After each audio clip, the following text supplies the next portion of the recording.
What is up, YouTube? Brandon Rogers here with Chili Dog Motorsports, and I got a Harley Starter Hack for you today. If you're building a chopper, you're gonna want to see this. Let's dive right in. Now, for those of you unfamiliar, when you push the button on your handlebars, it activates a relay, which activates your solenoid, which activates your starter motor, which starts your motor. And if anything in that entire line goes bad, well, then you're stuck on the side of the road, and that sucks. And if you are familiar, you know you can replace the ends of these starter solenoids with a little push button that bypasses all of that. But not every model has a push button available for it. And here's where that hack comes in. We are going to go ahead and take our solenoid cover off. It's just held on with 3 5/16 screws here, here, and here. And then we can go ahead and pull this cover off. Sometimes it will be a little stuck, but just pry it, it'll come off. Now we can see our shaft here. Don't let that fall out, by the way. You can see our shaft here. Now when our starter engages, this literally just goes in and meshes our starter gear to the ring gear on our clutch basket. And those manual bypass push buttons, that's all they do, is just manually push that in. So all we are going to do here is drill a hole in our solenoid cover large enough to fit a screwdriver in so we can activate that.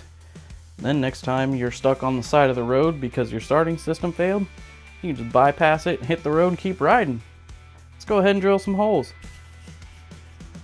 And then all I am going to do is take an auto center punch and try and get dead center of this little raised area here.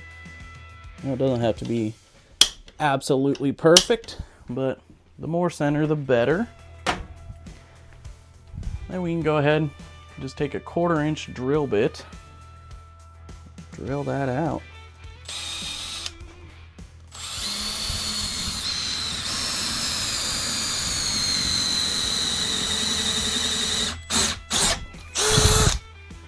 There we go. And then I would highly suggest deburring the hole in some fashion, just so we don't have any sharp bits that'll get us next time we're playing with it. And then we can go ahead and reinstall our cover, same way it came off, but in reverse.